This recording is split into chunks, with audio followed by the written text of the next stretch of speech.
یہ روم ہمارا خالق اپنی مخلوق کو دیتا ہے. You can question my concept, میرے تصور کو کوشچن کر سکتے.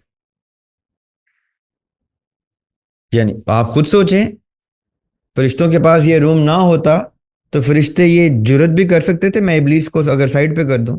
اب میری بات پہ غور کرنا ہے آپ نے. میں نے ایک بڑا کی ورڈ یوز کیا اللہ سبحانہ و تعالیٰ کی کو گلوریفائی کرنے کے لیے. اس بات کو توجہ سے سمجھیے گا. یہ ایک کانٹروورشل بات کر رہا ہوں، اس کو آپ نے بہت توجہ سے سمجھا. اب یہ تو ہو گیا بیسک کنٹرول ریلم. میں نے اس سارے کنٹرول کے باہر عالم ارواح کو رکھا ہے اور امر ربی کہہ کے رکھا ہے. امر ربی وہ طاقت ہے، وہ کمانڈ ہے، وہ ہونی ہے جو ٹل نہیں سکتی، وہ حکم ہے، وہ آرڈر ہے. آرڈر یعنی سسٹم ہے.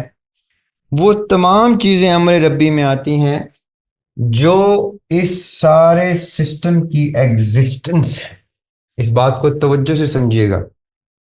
یہ ایک کانٹروورشل بات کر رہا ہوں، اس کو آپ نے بہت توجہ سے سمجھنا.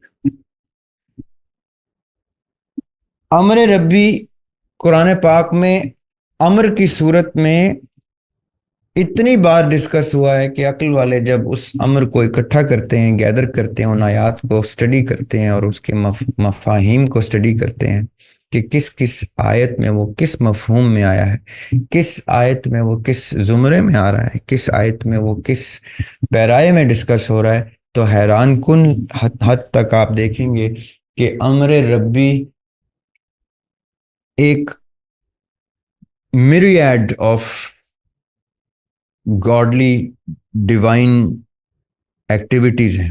یعنی ایک ایسی چیز ہے جس میں اتنی ڈائیورسٹی ہے کہ اگر میری روح امر ربی ہے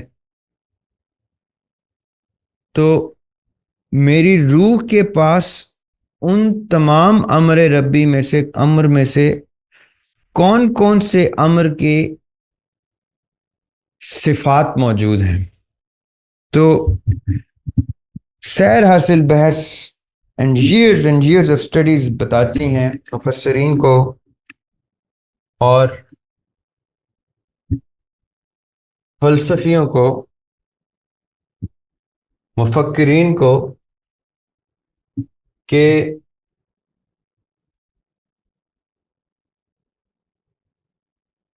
جتنا کچھ یہ میں نے آپ کو میکرو لیول پہ دکھانے کی کوشش کی ہے وہ سارا کچھ نور کی صورت میں، علم کی صورت میں سب سے بڑی صفت بن کے نمایاں ہوتا ہے. جب آدم علیہ السلام کو اللہ سبحانہ تعالیٰ نے روح سے نوازا اور فرشتوں سے کہا کہ سجدہ کرو اس کو، تو اس وقت چیلنج کیا تھا؟ اللہ تعالیٰ کو پتا تھا کہ میرے اس حکم کے اوپر سب نہیں اس کی تعمیل کریں گے. اللہ سبحانہ تعالیٰ یہ جانتے تھے، بخوبی جانتے تھے. وہ کیسے جانتے تھے؟ کیونکہ وہ کل علوم کے عالم ہے، ان کو ہر اس چیز کا علم ہے جو بھی کوئی چیز ایگزسٹ کر سکتی ہے اور وہ بھی چیزیں جو ایگزسٹ ہی نہیں کر سکتی، ان کو ہر چیز کا علم ہے. تو وہ تو جانتے تھے.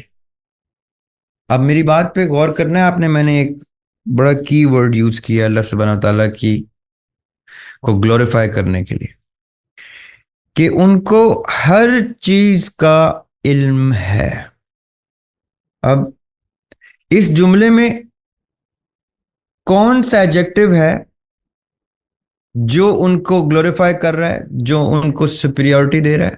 قرآن پاک میں اللہ تعالیٰ کہہ رہے ہیں، بارہا کہہ رہے ہیں، اللہ نور السماوات والارض.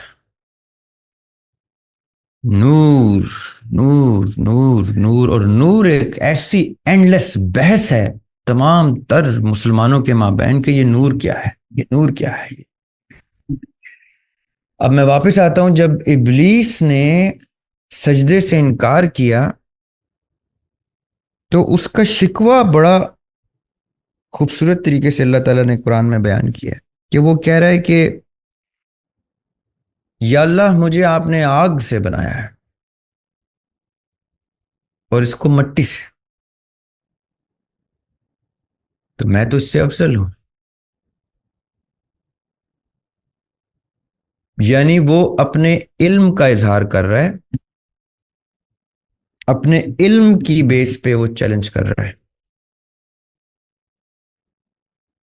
کہ آگ مٹی سے بہتر ہے، آگ سے بنائی ہوئی چیز مٹی سے بنائی ہوئی چیز سے افضل ہے. یہ کلیم کر رہے ہیں موصوف اپنے خالق کے سامنے، کیونکہ خالق نے ڈائلاگ کا روم دیا ہے. خالق نے اس سے پہلے جب وہ ابھی موجود نہیں تھا، یہ اچھا اس کی بھی کوئی کچھ مفسر کہتے ہیں کہ وہ تب بھی اس ڈسکشن میں موجود تھا. جب اللہ سبحانہ وتعالیٰ نے آدم علیہ السلام کو ڈسکس کیا تھا تو اس وقت بھی فرشتوں نے ایک بات کی تھی کہ یا اللہ، آپ اس کو فری ول دے رہے ہیں، تو مفسدو ورڈ یوز ہوا ہے کہ یہ تو فساد کرے گا. اب دیکھیں، یعنی اللہ سبحانہ وتعالیٰ اپنے ان ویری ویری ڈیئر فرشتوں میں سے چوزن کچھ لوگوں کو، کچھ فرشتوں کو کتنے فریڈم کے ساتھ ان کے ساتھ ڈسکشن کر رہے ہیں. ہمارا استاد کہتا ہے نیچے بیٹھ، شاگرد کو کہتا ہے نیچے بیٹھ، کھڑے ہو جاؤ جب میں کلاس میں آؤں، تو بات کرو تو کھڑے ہو کے کرو، میں کہوں کلاس سے دفعہ ہو جاؤ تو دفعہ ہو جاؤ، لیٹ آؤ گے تو باہر کھڑے رہو. یہ ہمارے استاد کا رویہ ہے اپنے شاگرد کے ساتھ. اور ہمارے خالق کا رویہ کیا ہے اپنی مخلوق کے ساتھ؟ کہ فرشتے کہہ رہے ہیں کہ یا اللہ یہ تو فساد کرے گا. ابلیس کہہ رہا ہے یا اللہ، مجھے آپ نے آگ سے بنایا ہے، اس کو مٹی سے، میں اس سے افضل ہوں. یہ روم ہمارا خالق اپنی مخلوق کو دیتا ہے. You can question my concept, میرے تصور کو کوشچن کر سکتے. یعنی آپ خود سوچیں، فرشتوں کے پاس یہ روم نہ ہوتا تو فرشتے یہ جرت بھی کر سکتے تھے میں ابلیس کو اگر سائڈ پہ کر دوں. فرشتے تو ہمیں پتہ ہے نا کہ حکم تابع لاتے ہیں. اور یہ ایک قصہ میں آپ کو صرف قرآن کی ریفرنس سے بتا رہا ہوں، احادیث میں اور قرآن پاک میں بیش بہا ڈسکشنز آف جبرائیل علیہ السلام ود اللہ سبحانہ تعالیٰ اینڈ ود دا پروفٹ صلی اللہ علیہ وسلم. وہ ہمارا ٹاپک نہیں ہے، پوائنٹ سمجھیے گا کہ اس سارے گفتگو میں علمی بحث ہو رہی ہے. فرشتوں نے امیڈیٹلی اپنے علم کے مطابق کہا کہ یہ تو فساد کرے گا. اب میری بات توجہ سے سننی ہے آپ نے. جب سورہ صاد میں اللہ سبحانہ تعالیٰ کہتے ہیں جھک جاؤ تو سب جھکتے ہیں، تو سب سے پہلے فری ول کس نے پریکٹس کی؟ اینجلز. سیکنڈلی کس نے کی؟ ابلیس. پہلی فرشتوں نے کی جب وہ جھک گئے.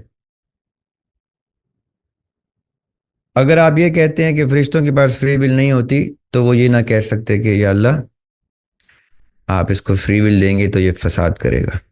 اس لیے یہ مت سوچیے کہ فرشتوں کے پاس فری ول نہیں ہوتی، فرشتے اوبیڈینٹ اتنے ہوتے ہیں کہ فری ول سرنڈر کر دیتے ہیں. اور یہ مت سوچیے کہ ابلیس کے پاس فری ول نہیں تھی، ابلیس کے پاس فری ول تھی تو اس نے سجدہ نہیں کیا. ٹھیک ہے، ابھی آتے ہیں یہ فری ول اور نالج پہ. تو آج سے پہلے تک جس کے تصور میں یہ تھا کہ انسان کو سپیریورٹی یا اشرف المخلوقات وہ اس لیے کہ وہ فری ول ہے اس کے پاس، یہ بہت سے لوگوں کا تصور ہے۔ تو یہ میں آپ کو بتا دوں کہ انسان سے پہلے بھی فری ول پریکٹس ہو رہی تھی، تو اس لیے فری ول کوئی ایسا گفٹ نہیں ہے جو اور کسی کے پاس نہ ہو۔